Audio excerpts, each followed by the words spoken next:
Puntahan natin yung ikalawa.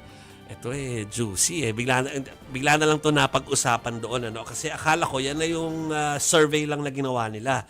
Pero yun na nga, alam mo naman kasi magastos ang survey, 'di ba, Masay? It's not a cheap endeavor. You spend a lot going nationwide. Kahit na 1,200 plus lang yung kaya hindi respondents malakihan mo. talaga yung sum. 'Di ba?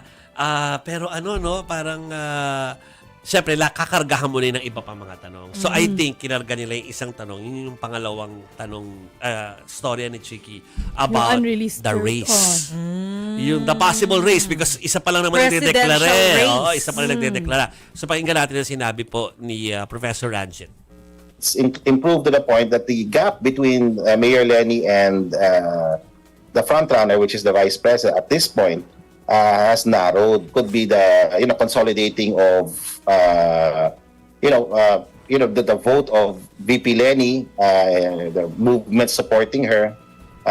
Yeah, we also have to understand that the third placer now, Senator Tulfo, also announced he wasn't going to run. So there's just so many factors.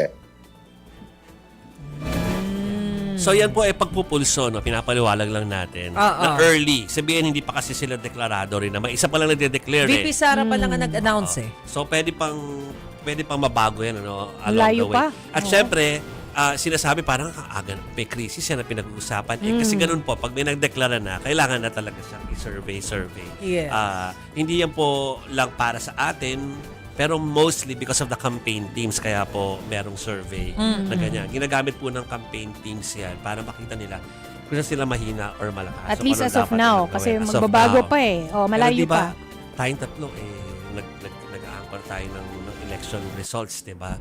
Alam natin na kung tutusin, sa dulo, yung mga teritoryo pa rin ang pag-uusapan natin dyan. Bailiwick pa din. Yeah. So, hindi yung parang porket nakapag-sample ka sa lahat, di ba? Para paminsan yung buhos ng boto sa mga bailiwick, ang laki ng epekto. Kaya nga ang nililigawan din nila di ba? Yeah. Maliban dyan sa mga teritoryo nila. Yung mga malalaki yung bilang ng mga botante. Cebu, number 1, Cavite. Yung corridor Yan na yung sinasabi mga nila.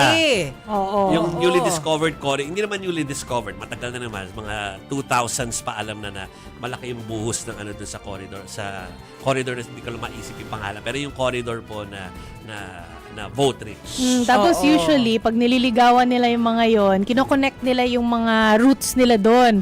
Yung aking lola, yung aking nanay. Usually Taga gano'n. doon na sila sa probinsya na yun Exactly. Kami nga ni Mase, kine-claim namin na Ilocano at Bicolano kami. Oo. Nanay ng tatay ko, Ilocano. Oo, di ba? Tatay ng nanay ko, Bicol. Fact naman din, pero hindi naman kayo tumatakbo Yes. Hindi naman kami Hindi kami politicians. tumatakbo. Pero yun po mga kapatid, yan po is binabalita namin kasi hindi para mag-trend yung isa or whatever, para po alam nyo na yung estado ngayon pa lang. So kayo na yung, kumbaga, magiging part siya ng inyong decision making po.